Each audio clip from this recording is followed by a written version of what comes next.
thank you again, Chris. We're going to be talking about your paper entitled The Mathematics Pipeline in England, Inclusion and the Excellence Stream. And it was written by yourself, Chris Brignell, Andy Noyes, and Laurie Jacks. You're based at the University of Nottingham, actually at the Observatory for Mathematical Education. And Laurie is based at University College London. Okay, so can you start by briefly describing what the paper is about? Sure. So the paper is about understanding the maths education system in England overall, trying to understand which students are choosing to study mathematics after the end of compulsory education, and also trying to understand which students are doing well and getting the highest grades at the different qualifications at age 16, 18 and university. So we're really looking for patterns to see whether things like male, female students are doing better, whether students from particular ethnicities are doing better, or whether students with higher socioeconomic backgrounds are doing better, and trying to quantify those patterns that we see. Yes, and this was done from primary school to university. Yes, yeah. So we have in England, we have the National Pupil Database and HESA data, which gives a record of every student's attainment at every stage of their education from primary school all the way through to university. Yeah, okay, good. So which were the key findings or outcomes of this research? So I think one of the key findings was around female students. So at A level, so that's the qualification they take age 16 to 18 in England. It's female students are underrepresented in that group. And that's surprising because at GCSE, the qualification they take before that, female students do just as well as male students. Now, we've known for a long time that female students are underrepresented at A level. But we could also show that the female students were getting lower attainment at A level afterwards.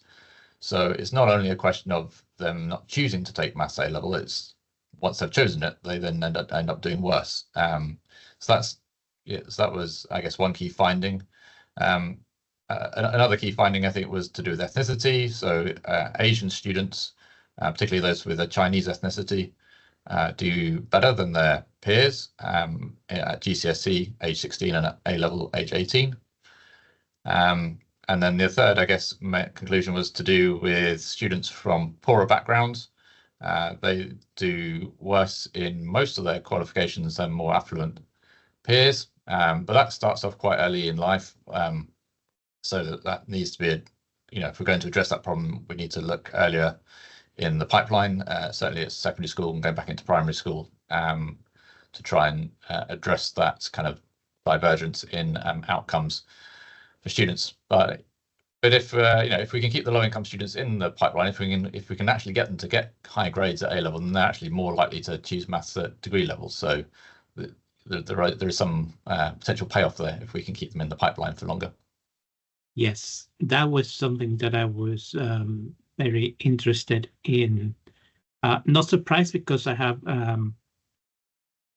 in my research done this about the students from disadvantaged backgrounds, that once they get to A levels, then they do as well as the more affluent peers.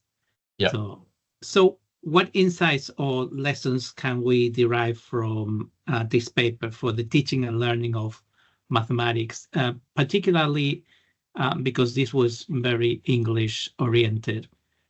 What could an international audience get out of this research?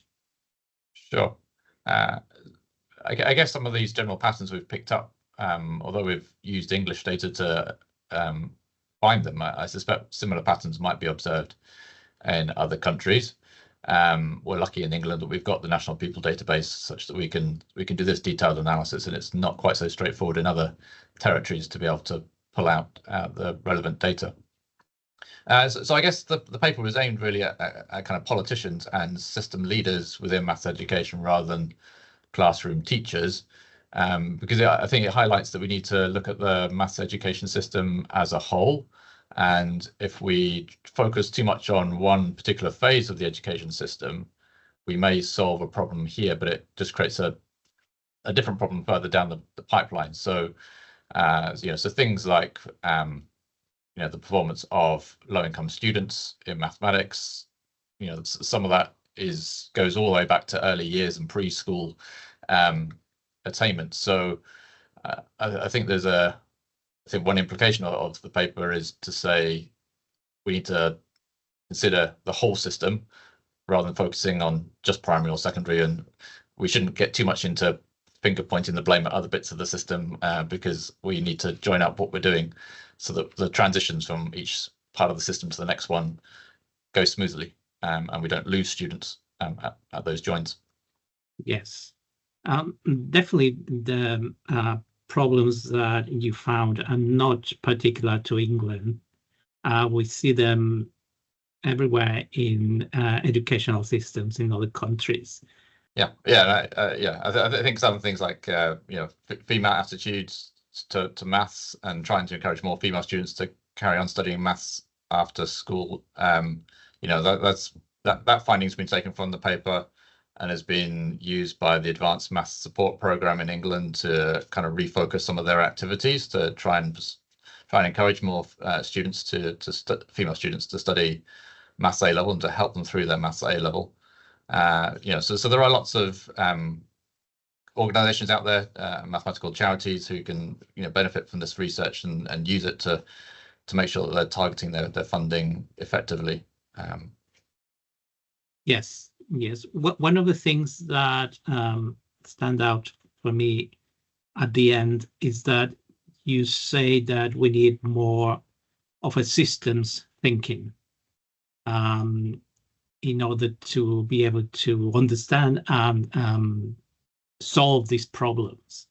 I think that's a really important outcome, because as you say, some of these organizations and programs do a very good job, but sometimes they do their own thing, isn't it? And it doesn't add to what we want to have.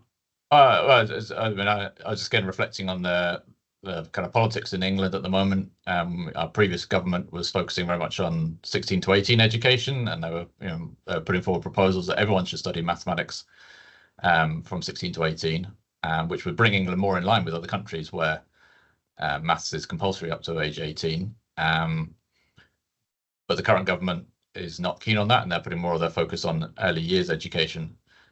So again, there is a little bit of political discourse coming in here, and different priorities for different governments means that sometimes the emphasis gets shifted around to one particular part of the pipeline. And we must make sure that when we do that we don't neglect the other bits of the pipeline at the same time. Yeah, exactly. Okay, well, thank you very much.